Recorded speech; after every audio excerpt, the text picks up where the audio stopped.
What's happening, guys? Welcome to the Whiskey Shed. My name is John McGrath and this is my shed where I drink whiskey and share my opinion with you guys, the whiskey community out there. Now, this is episode number 8, or opinion number 8, and I've had a little bit of time to think about this new channel and the direction it should take. So a little bit of housekeeping before we jump into today's whiskey.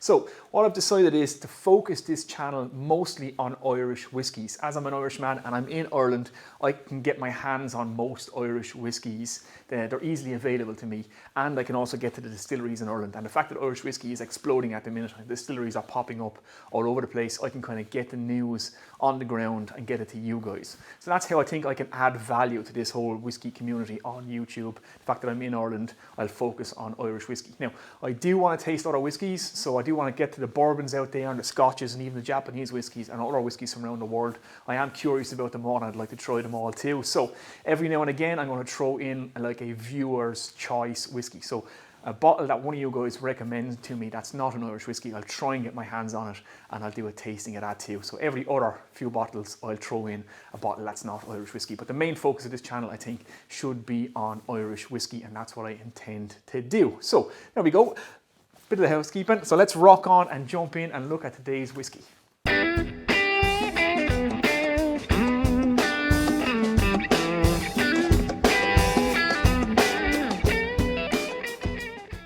A little bit nippy in this shed today, hence the jacket. And I should just say before we start, explain the slab that's on the table. So this is my second YouTube channel. I have another YouTube channel where I do all woodworking videos and make stuff, and currently on that channel I'm doing up a whiskey room in my house. So it's kind of like a whiskey style room, whiskey cigar room, if you can think of that kind of style.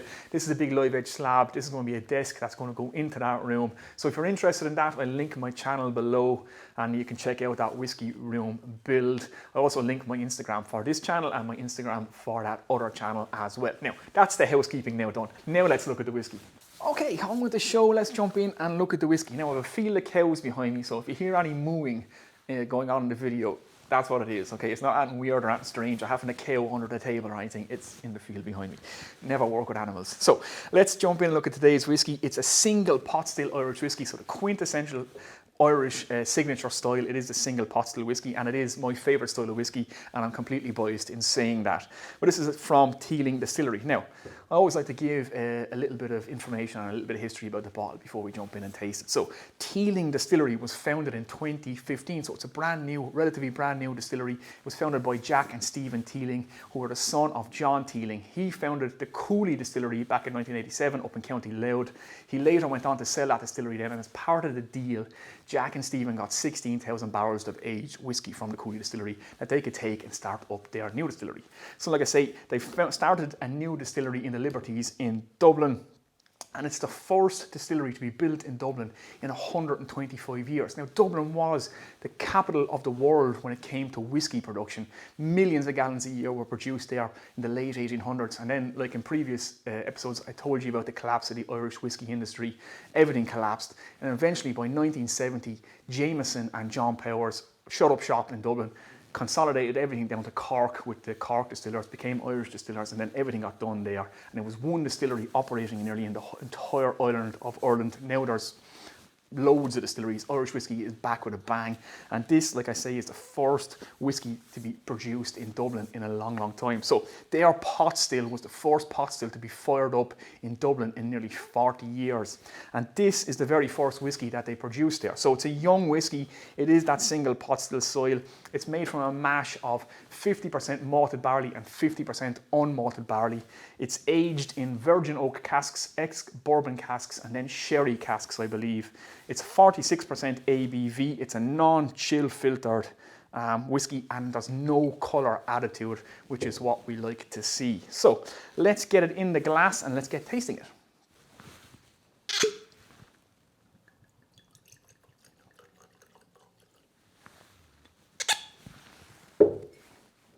Okay, so let's nose and taste this whiskey. And just before we jump into it, I should just let you know that these boys have some pedigree. So they have an ancestor, Walter Teeling. He also had a distillery in Dublin.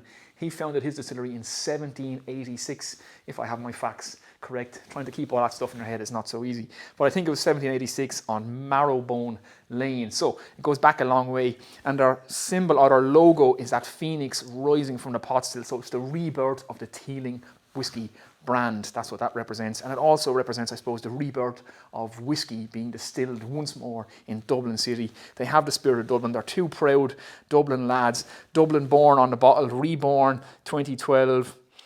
Yeah, it's a real, and even they have the Dublin colours on their very first whiskey to be produced in Dublin. So that is the colour of Dublin in the label. So that's why I say they've went with it. That was a deliberate choice, I'd say, on their part. And yeah, fair play to the two lads and best of luck to them. I think, judging by what they're producing and what they're making, it's going to be a big success, Teeling whiskey. And yeah, on the nose. So this is a relatively young whiskey, like I said.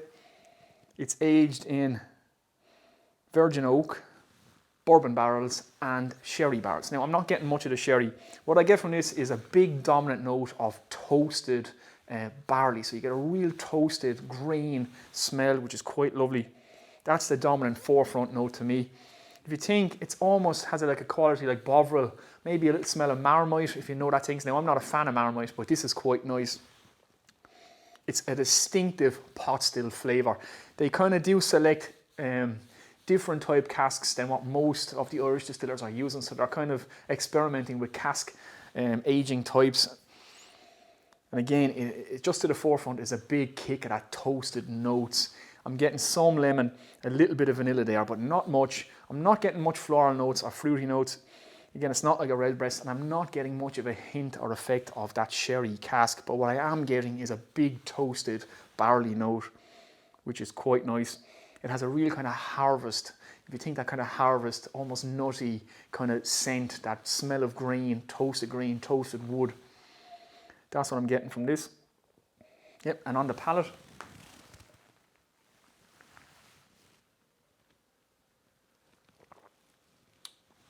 so straight away you get that creaminess.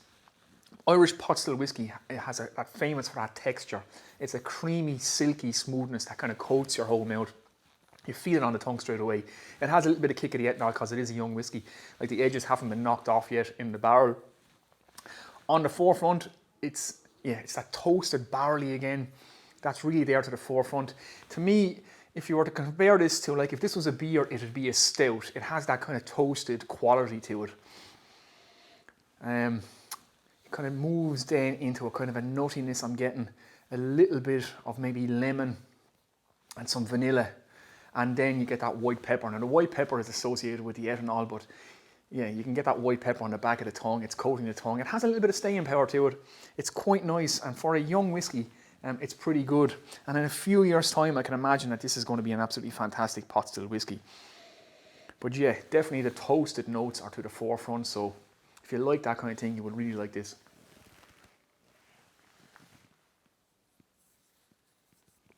Yeah. It has that toasted wood, toasted grain quality to it. Quite nice. So let me let this sit for a bit now, like I always do, in my Tua glass that can sit on its side like that. We'll let it open up a bit and see if we can pick anything else out, see if it changes a bit. So we'll leave it for about 10 minutes and I'll come back to the glass. Okay, we've let it set for 10 minutes and it's got quite dark in here. It was only 10 minutes, I assure you. It's just a time of year in Ireland, it gets dark like that. But let's see what we can get from it now. Still that toasted barley notes, that's really to the forefront. Again, I think if you like your coffee black and your beer to be stout, you would like this pot still whiskey. It is distinctive to any other pot still whiskey that I've tried to date. It's nothing like Redbreast, it's nothing like the Powers, John's Lane, it's nothing like Green Spot. Some of them have floral notes, some of them have sweet, kind of deep fruity notes that they get from the sherry. This one has a real toasted character to it. So if you think like the kind of Bovril, the stout, the coffee, that's what I'm getting from it. Now I'm getting a little bit of melon, maybe some grapes, having let it sit for a while. Some melon is definitely there now. That's what I'm picking up for, but that toasted note is to the forefront. What do they say on the box? So, notes on the nose. Rich notes of grapefruit, mango, white grapes, and luscious peach and citrus. Now, I can't get the peach or, say, the mango. I got some grapes and melon, so that's probably the grapefruit. Maybe a little bit of citrus I could see in there. That's that kind of freshness that you get.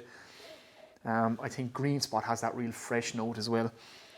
And this definitely has it. It has that kind of harvest time note to it. But to me, the forefront is definitely that toasted barley, that toasted wood note. And they say on the taste, white pepper tickles the tongue with scrumptious notes of American oak, vanilla pods, baked biscuit, and warm peaches intermingled. Now, I'm not getting the peaches, but the baked biscuit, that baked kind of wheaty barleyness, I'm definitely getting that. So definitely getting the bake and the roasted and toasted notes. So yeah, let's try it on the tongue now and see if anything has changed again.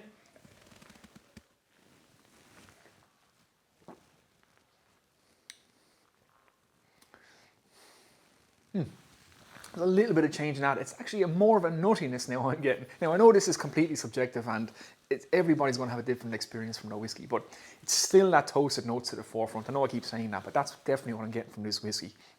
Again, I think if you like your stout and you like your coffee black, you will like this whiskey. It's distinctive from all the other pot still whiskies, like I've said. It is a young whiskey, so bear that in mind. You do get that kick of ethanol. You do get that slightly young flavour from the whiskey, but it has that real harvest toasted note. This would go great with some food, with some cheese and some fine breads. I think that's what this would be excellent for. It's definitely a kind of that flavour, that not savoury, but that nutty, bready flavour that goes well with food. It's not like a dessert type whiskey. It's definitely like a cheese board type whiskey. If you do enjoy your whiskey with food, I think this would be great for that. It has those notes. Yeah, but definitely toasted barley is to the forefront. Okay, there we go. That has been my opinion for what it's worth on this Teeling's single pot still Irish whiskey. So how would we sum it up? Well, it has that toasted flavour. So like I said, if you like your coffee black and your beer to be stout, I think this will be the whiskey for you. You would really enjoy this. It's very Moorish. It has that kind of nutty, toasted grain quality to it. So if you're not in the mood for something sweet, you want something nutty, kind of bready, kind of with some fruit notes, then this is definitely a very nice whiskey. Now, it is a young whiskey, so bear that in mind. So set your expectations to that.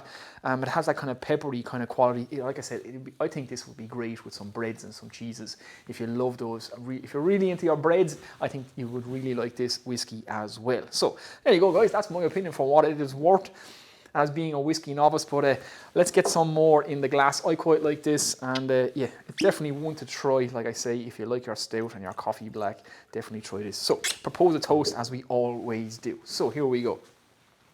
May your neighbours respect you, trouble neglect you, the angels protect you, and heaven accept you.